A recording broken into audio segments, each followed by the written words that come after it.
Welcome everyone to the second tutorial on advanced traditional controls. In this tutorial, we will be seeing the way with which we can design controllers for time delayed system. The time delayed system are the systems where the response to an input change is delayed. So, the main cause of delay in the system is transportation delay, and there might be inherent process delays like when we have huge distillation columns, the effect of any change in the feed will take long time to reflect in the product. So, such inherent process dynamics also lead to delayed processes.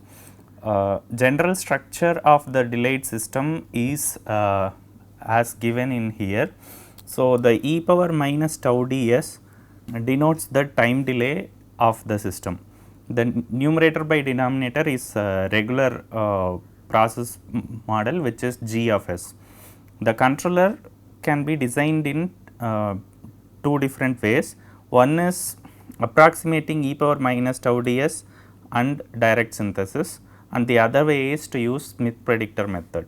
We will look at both these methods, and we will take an example and describe each method and then see the results.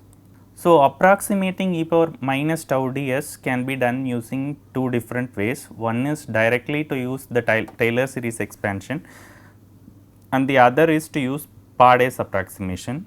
The main difference is that when we use Taylor series expansion, we will expand e power minus tau ds as 1 minus tau d times s plus tau d square by 2 factorial into s square plus etc. But in this using this expansion leads to additional zeros and the poles are left as such. When we use Pardes approximation, we can approximate both poles and orders poles and zeros in the same order. So, the first order approximation and second order approximation can be used for both pole and zero. So, this is the first order expansion of e power minus tau ds. The key point to notice, the e power minus tau ds has been split into two different parts, one containing e power the numerator containing e power minus tau ds by 2 and the denominator containing e power plus tau ds by 2. When we divide both of them, they will multiply and then add together to give e power minus tau ds. The other method of designing the controller is Smith predictor formulation. Now, let us take this system where GM is the model of the system with time delay of 2 seconds. So, and then we define a desired transfer function. We use the same technique which we have already used in inverse response system, where if the system has any terms which contribute to unstable controller or instability in the closed loop system, we will take the desired closed loop function such that the term which results in this instability gets cancelled. So, we take the same e power minus 2s here also, and then define the g desired function. Using this, we use the same direct synthesis equation, which is C equals to g desired by 1 minus g desired times 1 by gm. Now, we substitute everything and then expand it, but the key point to remember is that the e power minus 2s will get cancelled in the from the numerator of g desired and the denominator of 1 by gm, but there is a e power minus 2s in the denominator which is in addition to that the one term. Because of that we will have something like 2s plus 1 into 3s plus 1 minus e power minus 2s, right. So, into s plus 1 into 2s plus 1 into 3s plus 1 divided by e power minus 2s. Now, these two will get cancelled, there is still some e power minus 2s left over here. So, that will approximate as first order Pade approximation and then do the computation.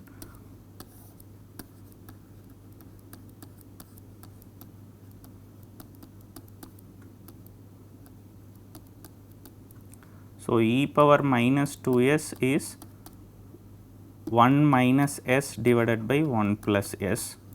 So, if we use that information and then do the design completely, we will end up with this controller formulation. Now, the main point to remember is that this controller will work and the closed loop control closed loop transfer function will result in this.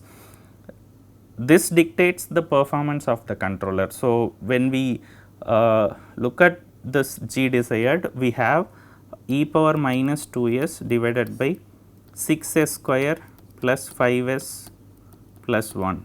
So, now this 6 is the time constant of the process, square of the time constant of the process. So, if tau square equals to 6, tau will be like 3 root 6. Now, this is some value which is close to 2. So, we will still get a process which is a little bit slower than the optimal optimal configuration. That is because of the way how we have chosen g desired. One of the ways to choose g desired is to have tau or the time constant which is very small. Here it is considerably large. Okay. Let's look at the Simulink example first and then see how the performance is. I have already configured all the parameters in this loop. As you can see, I have given a step input to the set point and I have configured the filter as given in here, and I have taken a PID controller block and I have given the parameters which are as calculated in this example. So, k is 5, tau I is 5 and tau d is 6 by 5. So, here the integral parameter is given as 1 by tau I. So, because of that I have given as 1 by 5, k is 5 and d is 6 by 5.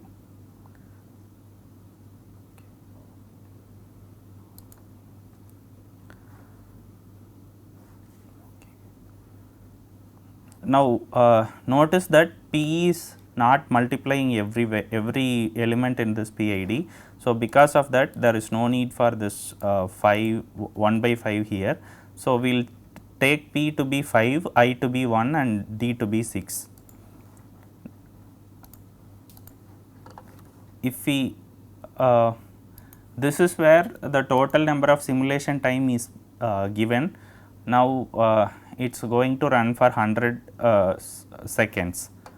This is the system transfer function which I have defined as such. So, I have multiplied all the denominator elements and taken the coefficients of s square, s cube, s square, s and 0.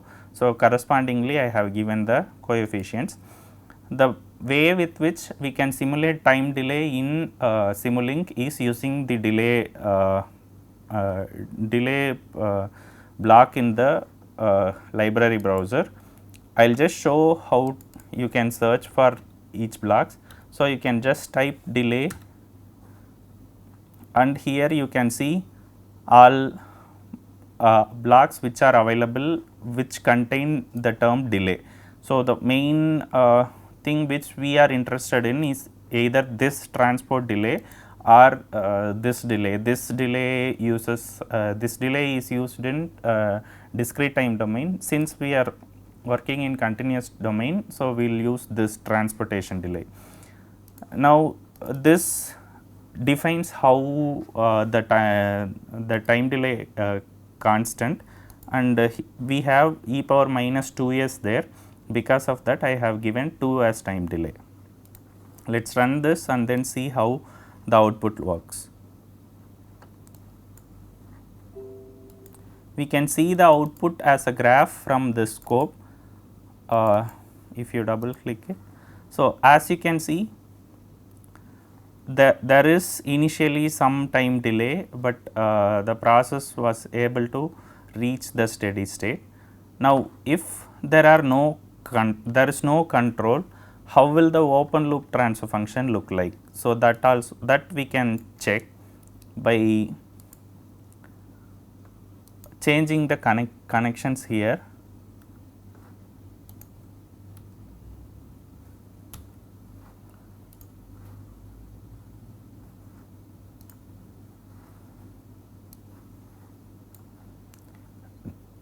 Now, notice that I have actually directly connected the step input to the system.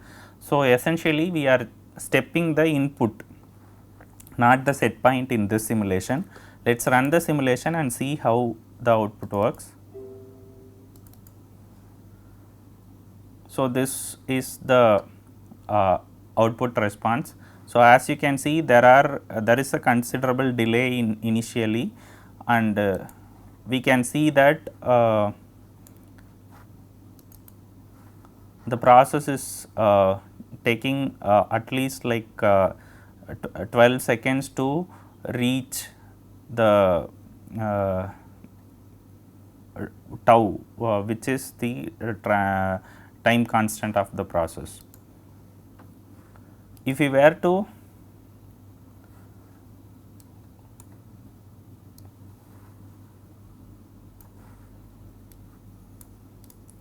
now, the next question we can ask is that if the model time delay which we have and the process time delay are not matching, then how will this controller work for the processes which have different time delays. So, the key thing to remember is that we have seen this already in inverse response systems. If the process time delay and the time delay used for designing the controller are different, then there will be a deletion of terms in the denominator of the closed loop control closed loop transfer function. Because of that, there might be some RHP poles appearing in the denominator. So, we have to analyze how far we can tolerate the error from between the model and the process. So, we can now remember the controller design is for the process with 2 seconds time delay. Let us change this to 10 seconds and see how the process the control works. The controller will still work, but the process will start reaching instability. So, as you can see, the process starts oscillating here. So, any more model mismatch which is greater than 10 seconds will result in unstable control. So, as you can see, we can tolerate up to 500% error. Now, let us simulate for some 6 seconds time delay and see the output. So, it is way better than when it is 10 seconds, and let us look at 11 also, so that we convince ourselves that after 10 the process starts to become unstable. Now you can see that there is a oscillation which is in increasing magnitude. So, this is diverging, because of that the process is unstable now. The other thing is, the PID controller which we have designed here is still not the optimal PID controller. If we were to use some a different PID controller which is with a different desired closed loop transfer function, we can actually improve the performance, that we can see from this simulation. So, here you can see the process reaches the set point faster than this. So, we can actually see multiple let's go back to the same configuration, so that we can compare the outputs. We can compare two different signals using a single graph. So, that will help us compare both parameters in a single graph, and we can see how both of them look like. So, let us run this simulation.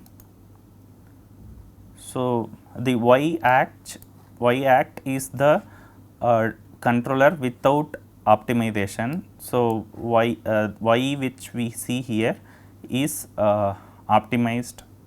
So, as you can see, there is a little mismatch here. So, there is some offset here which is eliminated in the optimal controller design.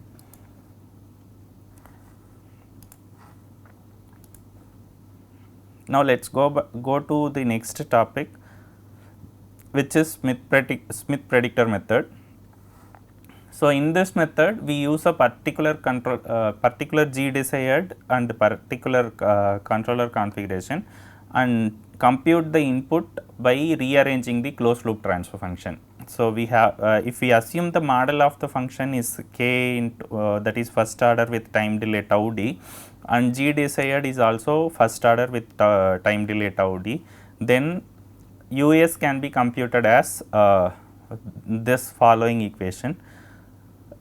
So, what we can do is, we can actually configure each elements in the Simulink and then see how the closed loop performance looks like. We can also use the another interpretation which you have already seen in the videos, like this, where we have an error signal passing through the controller and a delayed version of input signal passing through another filter. Now, this also can be configured in as such in Simulink, and we can compute the input values and then see the closed loop response. So, the first way in which we can see in which we have that u of s equals to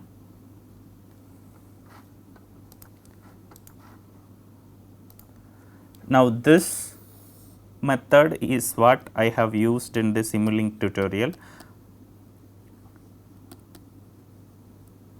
Remember this equation. So, we have tau s plus 1 divided by k tau s plus k tau c s times E of s minus g star m of s into u of s plus g m of s into u of s.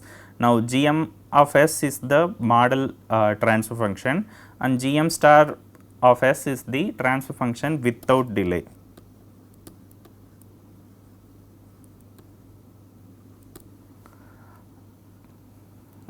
So,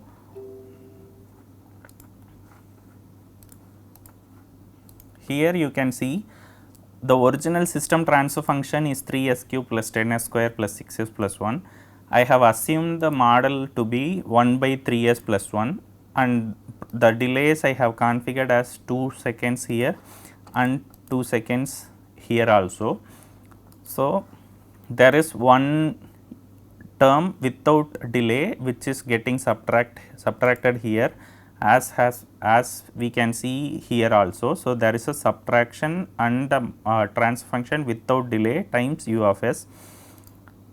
So, that has been configured here, and similarly the same transfer function with time delay, and then that has been added, and we do we check we give a step input to the set point and pass through the PID controller. The PID controller parameters I have chosen based on the previous analysis. Now, we can just run it and then see the output. So, as you can see, it is able to control the system even when the model of the system is taken as 1 by 3s plus 1. So, with Smith predictor method, even if the model mismatch is higher, we can still control the system. The other method where we have this error signal passing through one transfer function and the delayed input system passing through another transfer function. So, this can be configured in the Simulink as such, and that you can try the same for the system by yourself. With this, I conclude the time delay system tutorial. We will see on how to design controllers for uncontrollable systems and other advanced topics in the next tutorial. Thank you.